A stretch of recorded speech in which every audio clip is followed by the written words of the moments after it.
go to work. We did it. Come on.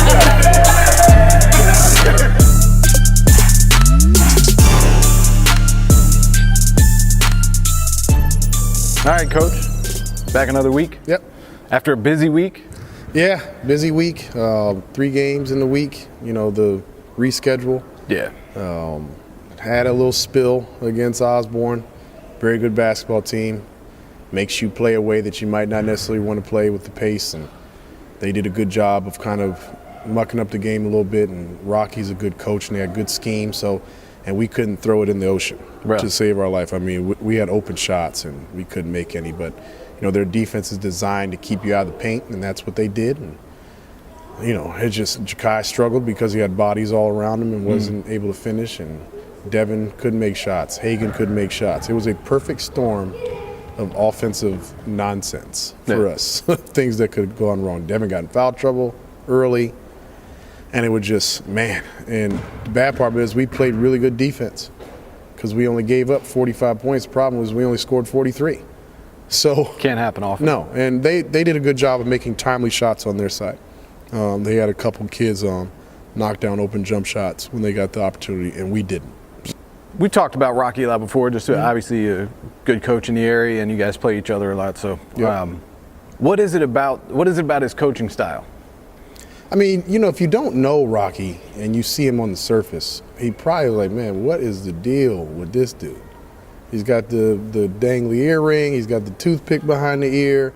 You know, he looks like he just had like knee replacement surgery when he's walking up and down the sideline, the bald head, and just a gruff type of guy. But he is a great guy. Yeah. Like when you know him, and he's a great coach. I mean, the success that they've had over there has been a lot of the reason that has pushed us to try to improve the way we have. So obviously the next night was the complete opposite of what we did the night before. We couldn't throw it in the ocean. Yeah. And played really good defense the night before. Wednesday night we couldn't guard a soul, but couldn't miss a shot. So, and it's a rough game against Stonewall to get into a situation of trying to trade baskets with them because they're offensively talented. You know, Isaiah Folks is a very, very, very talented basketball player. So it was just one of those things that they started shooting the ball, they started making shots. We were making shots for a while, then they went on a run. I look up, it's 6 minutes to go in the fourth, and we're down 12. Right. And, you know, the funny part about it is, and this is a testament to the boys on the team, is that at no point in time did I feel nervous about the outcome. Not so much that I was, you know, not that I was happy with how it was going. I felt like we still could do some stuff, and we had plenty of time to get back in the game. So we made some adjustments, did some things that kind of slowed them down and kept them from playing the one-on-one style that they want to play. And we were able to, you know, Devin Parrish was outstanding in that game. He ended up with 31 points on 14 shot attempts. He was phenomenal, kept us in the game when we were struggling, and then put us over the top by making the go-ahead 3 in the fourth quarter. Ja'Kai was an absolute animal inside, had 22 points and 8 rebounds, by far his best game of the season. And, you know, the contributions, Youssef was great for us as always. Hagan did a great job of running the team. I know he didn't have the game offensively that he might wanted to have from shooting the basketball, but didn't turn the ball over, got us into stuff, defended the ball. So, you know, it was one of those things, and Marcus Taylor, I can go on and on about him and the things he does for us, and just taking charges on the ball, guarding the best player, you know, a lot of the times, and making all the little plays that we need. So we end up pulling that game out 85-79. The funny part about that game was the score at halftime of that game was the final score of the game on Tuesday. So that was interesting. And then Friday we finished it up playing against Osborne Park and needed to win that game to clinch the regular season district title, which we ended up doing, and very happy about that. So, Well, you know what? I don't even need to hear from you about it. Okay. I had a chance to sit down with Ja'Kai. And with Youssef, Young Justice. He didn't seem really great. He wasn't really keen on the nickname. I don't know. I'm telling you, he's a different type of dude. I told you he's like a cross between Swaggy P and Lance Stevenson as far as personality goes. So you can imagine how practices and everything look with him out there. I've never seen a more confident person in his abilities in every sort of aspect of basketball, from shooting the ball to dribbling the ball to having the highest bounce in his mind on the team, Right. to being the best shooter on the team in his mind on the team. But, you know, he makes big plays, and the reason why he's able to do that because he's extremely confident in his abilities. Well, you can see that. Yeah. Take a look. All right, Youssef. You know I've had a nickname for you all year, right? What was it? Young Justice. You got a little Justice Winslow, do you? Now you do a lot of things on the court. I've seen you pull up from three. I've seen you take it to the basket. You play good defense.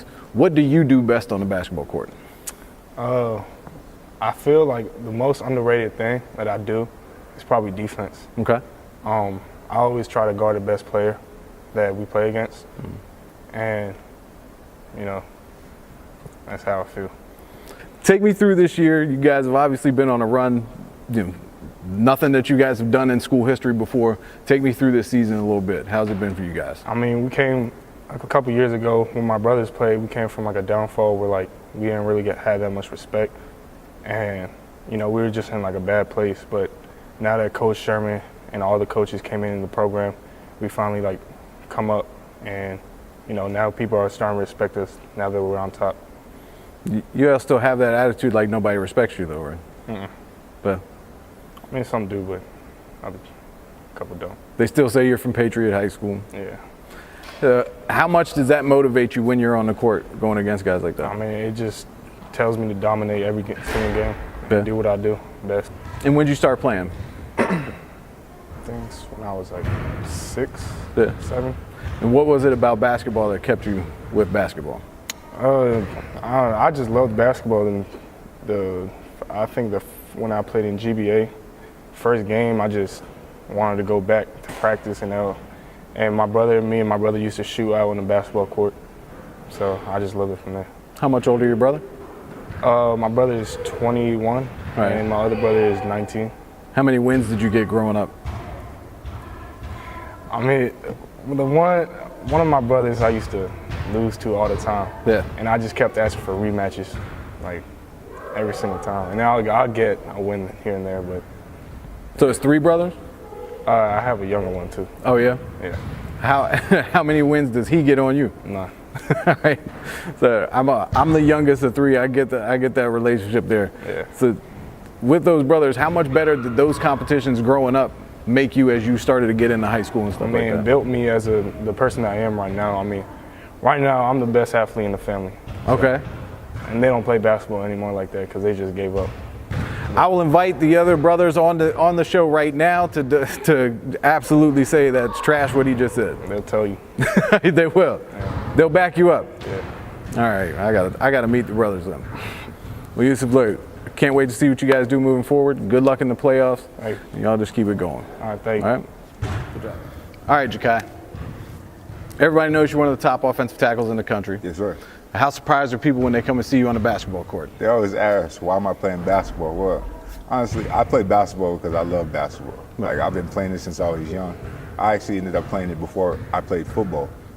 So really, I have that passion for basketball and just meeting all the people along the way, like Devin, Hagan, Youssef. We all met back in 7th grade. Right. Yeah, with Team Hatchet.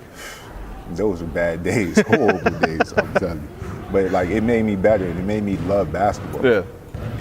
Well, your coach is at South Carolina. How much have they seen you play basketball? What do they like about you playing basketball? All right, they came to 2 of my games, one time with the head coach, and they came to 2 practices. Coach Wolford did. They love seeing me play. They say, like, I'm a quick guy, I can move, I'm light on my feet. Right. And also, like, just in general, they just love me playing basketball because, like, moving around instead of being at home is better than nothing. Yeah. Well, you're absolutely one of the most athletic guys for your size that's ever been around here. I mean, Yes, sir. that's why South Carolina came and got you. But you talk about people saying, "Hey, why are you playing basketball still?" Why is it important for you to keep playing that in your senior year? Because, like, I want to get this state ring like Coach Rivers and the rest of my team does. But most importantly, like, I'm staying in shape. And, like, even though, like, I get injured and all that, it's not, like, any big-time injuries. Like, I'm still moving, I'm being active, and, like, it's just this passion for basketball that I love. We talk all the time about how well you all are doing this year. You're 2 losses on the year, going into the playoffs. How great is it for you to come in here in the last couple of years and be part of turning this program around? Honestly, it's amazing. Because coming from Manassas Park, where I went freshman and sophomore year, we were 1-21. Like, and just flipping everything around. Like, now we're 18-2. It's the best feeling in the world. Yeah. South Carolina. You had all these schools, Miami, all these schools were coming and offering you. What was it about South Carolina? One thing about South Carolina is I could come in and I could play early. They lost 3 out of 4 starters. I played left tackle, and their left tackle was going to the NFL. Like, I can come in and play early, like, especially as a freshman. I don't want to sit the bench. Yeah. And also, on top of that, we're playing against the top competition, like Georgia, Clemson, Alabama. Yeah. So I'm going to be playing against the best. Like, that's it. And, no doubt about that. You're playing in the SEC. You're going to get plenty of competition. Little step up from Friday nights on the battlefield. Yeah. Major step up. Major step up. Look, you're a big dude. You obviously like to eat a little bit. Yeah. What's the go-to meal? What's the go-to meal? I say Cajun pasta. Yeah? Cajun pasta is the best. Chicken. Yes, chicken. All right. You know, Coach Rivers always talks about how he can make prime rib. He talks about making all kinds of stuff. Yeah. Have you ever seen him cook before? I've never seen him cook. Actually, I'm lying. I'm lying because he did have a cookout for us. Yeah. Yeah. Now that I think about it, he did have a cookout for us. He can whip. I'm not even gonna lie to you. Look, he was whipping a little bit, but I think I can cook better, honestly. All right. You know what? I'll take you up on that. Mm-hmm. I'm a sucker for free food. I'll take you up on that. Right. He had the mumbo sauce too, so. That was it? Yeah. You mumbo sauce. If you grow up here, you gotta have it. Yeah, you have to. Yeah. Have to have the mumbo sauce. And you can't call it anything else. Mm-hmm. That's fact. The mumbo That's sauce fact. is it. Like, well, like, you guys got the playoffs coming up here this week. Going into the season, you finished your last game 22 in the regular season as your season high. Yes, sir. You're gonna take that into the playoffs and keep building on that. Get a little bit greedy with the ball. Yes, we'll try to say that while coach is ignoring us a little bit. But you guys, I wish you the best of luck moving forward. Yes, Can't sir. wait to see what you do on the court and on the field sir. next year. Thank you. All right. The funny thing about Jakai is everybody sees him, they probably look at him. Don't get me wrong, he has his moments where it's like he's a little frightening. Yeah. But he's one of the nicest kids that you're ever going to be around. He's always happy. You should see him walking through the hallway, dancing, because at our school we play music in between class exchanges. It can be anything. Right. And he just dancing around to it like it's the best thing he's ever heard. So he's a good kid. Good kid. Coming from Manassas Park, it's a little bit different. A little different. So we're definitely glad to have him, and that has been here the last couple of years. Now, Youssef let me know after he was a little reserved because he can't give you everything in one interview. Well, you asked for it, so next time you're going to get the whole thing because we hear it every day. I thought I'm just going to follow him around with cameras. You'll have a very good show. You can probably make a show out of that, to really? be honest with you. He is a definitely entertaining character. So, step aside from your season for a second. Mm-hmm. Zion Williamson. Oh, boy. I knew you was going to do that to me. Hey, you brought it up before we started. I made that mistake, didn't I? Yeah. Now, he's an athletic freak. Yeah, there's no question about that. One of the best athletes that we've ever seen as far as his athletic prowess, for sure. You know, one of the LSU football coaches offered him a scholarship after they saw just highlights of him in high school. I would do the same thing. Yeah. A buddy of mine played in the NFL for a little bit and was my college roommate. He always makes a joke when he sees certain kids playing basketball that they're playing the wrong sport. Like, that's his thing. And Zion is somebody that could literally go out and rush the passer tomorrow. Yeah. And probably end up making millions of dollars doing so. If you put him at tight end, he'd be unstoppable. Right. That's what I say about LeBron all the time. Mm-hmm. If LeBron had decided to stay playing football, he may very well be the best tight end that ever played. Possibly, but he might have been out there playing wide receiver because he is super fast. Yeah. So wherever he goes, it's a matchup nightmare. he was for all everybody. state as a high school kid. As a sophomore. Yeah. Ohio's got a pretty good football team. Yeah, right. a little bit. So, well, with a guy like Jakai that you got, you got somebody that's obviously he's got his future is set as far as college goes. But he wants to be involved with everything as far as the basketball team goes. Right. He doesn't want to miss a beat. He doesn't want to sit out. He doesn't want to take it easy. He wants to go and he wants to compete. He does. Do you ever have to pull him back some? Yeah, I had to this season. When he had the ankle thing that happened earlier this year, the first time we played Battlefield, he came down on somebody's foot and hurt his ankle. And, it's one of those things that he was trying to push to go back into the game. And I was like, no, you're not going to go back into the game. It was in the second quarter, I think he hurt him, and we sat him the rest of the way. And then we sat him for the next 3 games, and he was pushing to try to come back. He's getting treatment, and he had a setback because, unbeknownst to us, he was in the weight room doing footwork drills to see how it felt. He was like, well, it feels worse today. I was like, why? You haven't done anything. And he tells me, I said, what are you doing? Just sit down. So, but he's the type of kid that he doesn't want anything given to him. He really loves playing basketball. I remember I asked him last year because when the recruitment started picking up the way it did and Wake Forest and Penn State were coming to basketball practice, I said, hey, are you going to play next year? Right. He said, Coach, oh, yeah, I'm hooping. He said, don't worry, I'll be there.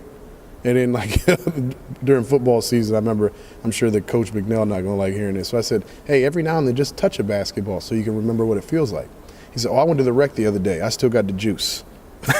Like this dude right here. Oh, man. So and the coaches were all for him playing. He plays AAU in the summertime.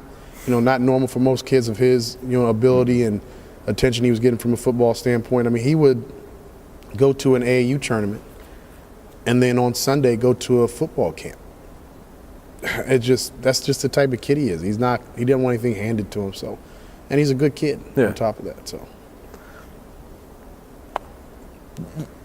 We're talking about Youssef and his personality. Yes. I didn't know you as a player, but I can only imagine that it's not far off. I don't know if I was as bad as Youssef. And when I say bad, I don't mean it in a bad way. Sometimes I wish I had the same sort of confidence in myself that he has. Yeah. But, I can say that there were times where I definitely was an interesting guy and thought that there were times where I should touch the ball when other people should not. Right. The difference in that is that most of those times I was probably the top player on the team.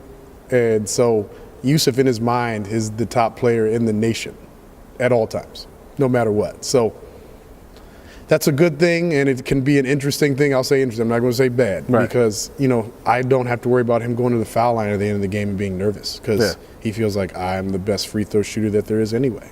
And he's shown that at different times during the year that he's made clutch shots when we've needed them, especially early in the year. He had a couple shots against South Lakes down the stretch that was and he wasn't having a great game. And he makes a big three and then he makes a couple foul shots. It's like nothing ever happened. So he's got a short memory. So I really appreciate him. He works his tail off. He pushes our guys in practice. He's going to talk trash to you when he does something, and we like that type of environment. So I'm all for the things that he does for us.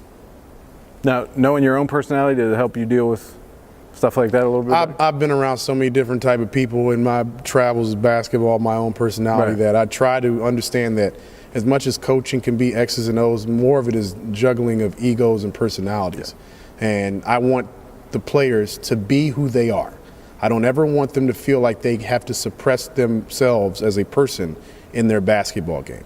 Now, there are different things that I'm going to ask you to do that might not be what you feel like should be happening at that point. Right. But I want them to have the confidence to be able to do anything. So, it's one of those things that I didn't ever want to take away from him feeling the way he does. But we also have to be realistic in the process. It seems like the playoff formats or the way that they, teams are picked and the regions and all this stuff change every year.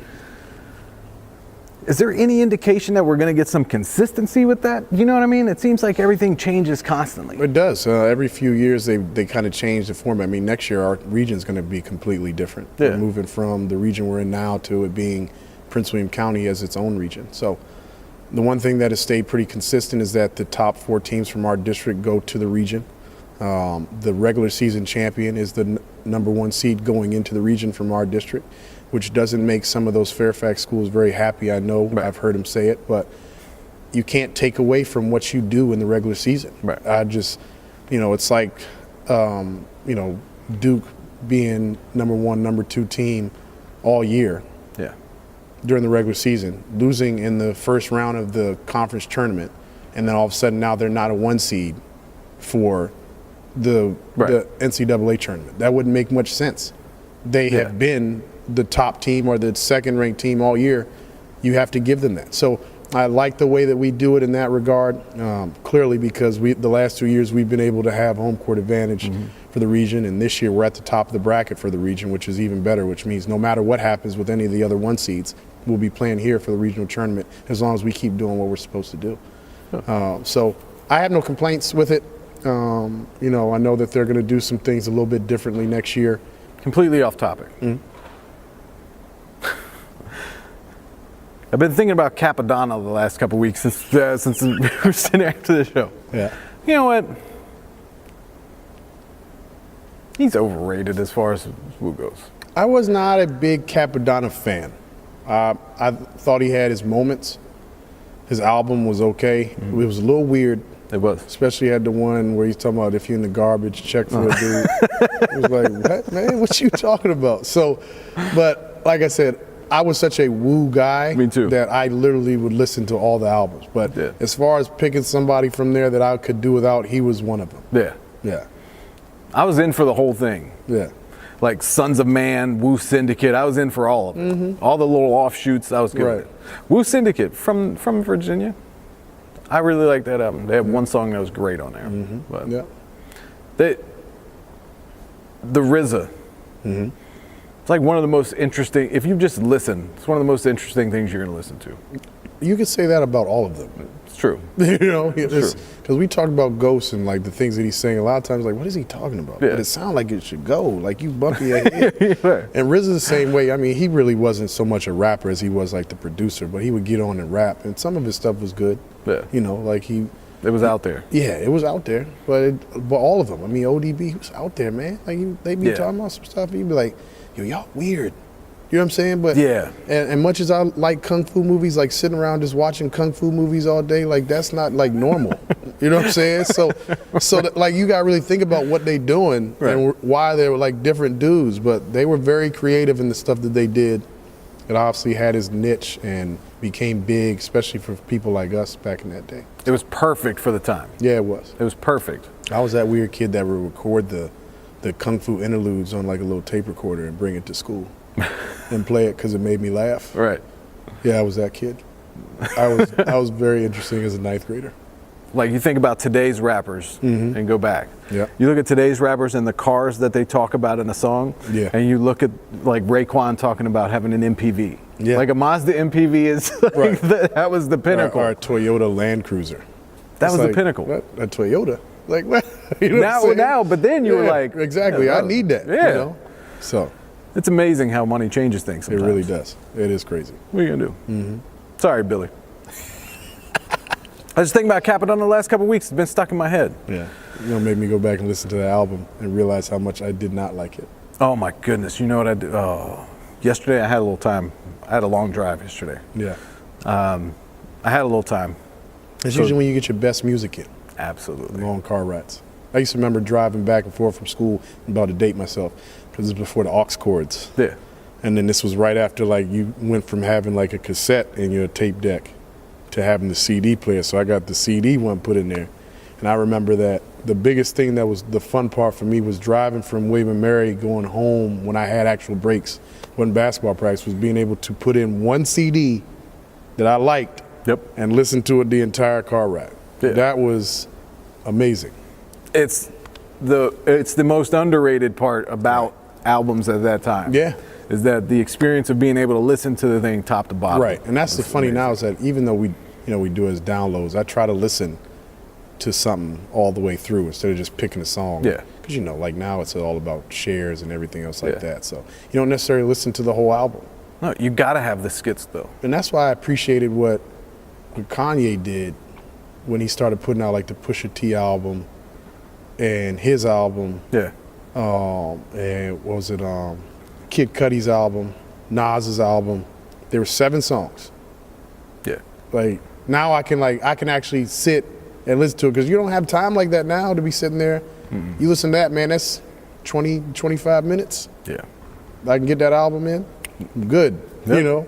And then you got Migos putting like 20 songs on their album. Right. They should have took 10 of those away, especially the second one.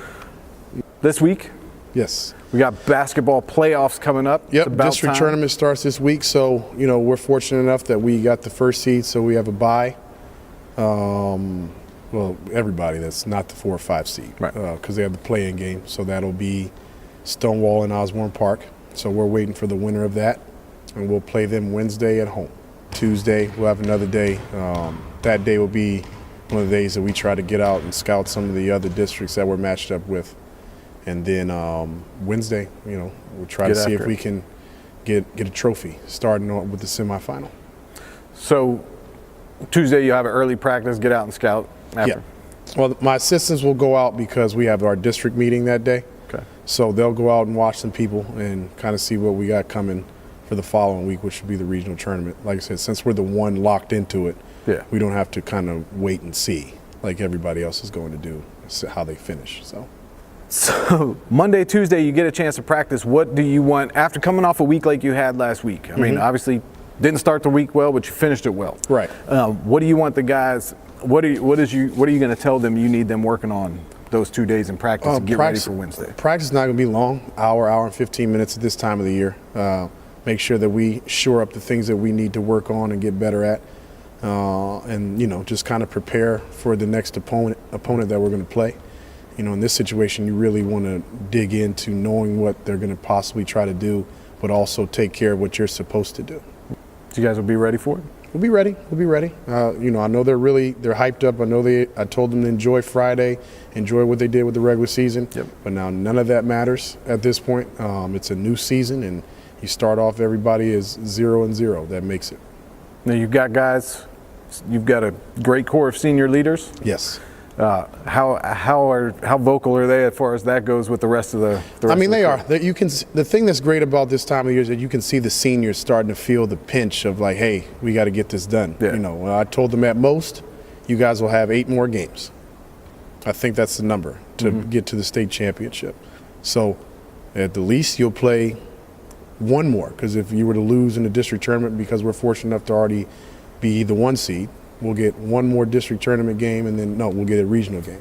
And if you lose both of those, it's a wrap, which is what happened to us last year. So we don't want that. We want to be playing into March. I always tell kids it's a great thing if you're still practicing with your high school team when everybody's going to AAU tryouts. Yeah, So that's always good. exactly. So Might not make the AAU coaches happy, but it makes the high school coaches I'm sure thrilled. they get upset about it, but you know that means that you're doing a good job and Exactly. you're winning some games. So That's what it's all about. We wish you the best of luck moving forward this week. I appreciate it. We'll be back next week. All right.